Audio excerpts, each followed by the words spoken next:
ఎట్లుందన్నాడు, oval shape అని ఇచ్చిండు, కోడిగుడ్డు ఆకారంలో ఉంది. అవునా. ఈ భువనగిరి కాస్త తర్వాత కాలంలో ఏమైంది, మనం జిల్లాల గురించి మాట్లాడి చెప్పుకున్నాం. భువనగిరి కాస్త భోంగిరిగా మారింది నిజాం కాలంలో, అదే ఇచ్చిండు. హనుమాన్ దేవాలయం కూడా ఉన్న తెలంగాణ భోంగిరి కోట గురించి ఈ క్రింది ప్రకటనలో సరైనవి చెప్పండి అన్నాడు. అవునా. భువనగిరి కోట భోంగిరి పట్టణంలో ఉంది. ఎస్, ఇది భువనగిరి పట్టణంలో ఉంది.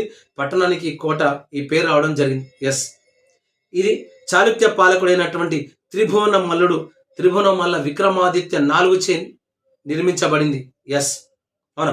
మొదట్లో దీన్ని త్రిభువనగిరి అని, ఆ తర్వాత భువనగిరి అని, ఆ తర్వాత భోంగిరిగా పిలుస్తున్నారు. ఎస్, ఇంతమంది చెప్పాను. ఈ కోట తెలంగాణ కరీంనగర్ జిల్లాలో ఉంది. రాంగ్. ఇది యాదాద్రి జిల్లాలోని భువనగిరి అనే పట్టణంలో ఉంది. ఇది యాదాద్రి జిల్లాలో ఉంది. Wrong answer D. ఏది ఉంటుంది రాంగ్ ఆన్సర్ డి. ఆల్మోస్ట్ అలా అన్నింటిలో ఉంది. ఓకేనా. Next question.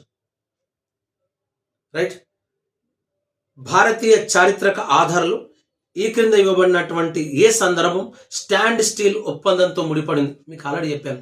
1947 నవంబర్ 29వ తారీఖు నాడు భారత యూనియన్ తరఫున సర్దార్ వల్లభాయ్ పటేల్కు, హైదరాబాద్ సంస్థానం తరఫున 7వ నిజాంకు మధ్య 1947 నవంబర్ 29వ తారీఖు నాడు ఒక ఒప్పందం జరిగింది. ఆ ఒప్పందాన్ని మనం యథాతథ ఒప్పందం అంటాం. ఆ యథాతథ ఒప్పందానికి మరొక పేరే స్టాండ్ స్టీల్ అగ్రిమెంట్ అని మనం డిస్కషన్ చేయడం జరిగింది. తెలంగాణలో ప్రధాన రాజవంశాలకు సంబంధించిన ఈ క్రింది వాటిలో సరైనది ఏదన్నాడు? అందరూ తెలుసు. మార్కో పోలో ఎవరి కాలంలో వచ్చాడు? రుద్రమదేవి కాలంలో కాకతీయ రాజవంశాన్ని సందర్శించడం జరిగింది. ఆ మార్కో పోలో ఇటలీకి చెందినటువంటి వ్యక్తి. అదొకటి అడిగిండు, మిగతా 3 రాంగ్ ఇచ్చిండు. మార్కో పోలో అనే ఇటలీ వ్యాపారి కాకతీయ రేవైనటువంటి మోటుపల్లిని సందర్శించాడు. Yes, right answer. ఇది నంబర్ ఆఫ్ టైమ్స్ ఎగ్జామ్లో కూడా మనకు రావడం జరిగింది. దీనిపైన మనం డిస్కషన్ కూడా చేసినాం. అదేవిధంగా ఇంకేం అడిగిండు మన క్వశ్చన్ చూడండి. అవునా. శాతవాహనుల పైన క్వశ్చన్ అడిగాడు. అవునా. ఈ కింద వాళ్ళు ప్రకటనలు చదివి సరైనది కానిది ఏదన్నాడు. అవునా, అంటే సరైనది తెలవాలి. దక్కన్ మరియు మధ్య భారతదేశంలో మౌర్య సామ్రాజ్యానికి అత్యంత ముఖ్యమైన స్థానిక వారసులు వీళ్ళు. రైట్.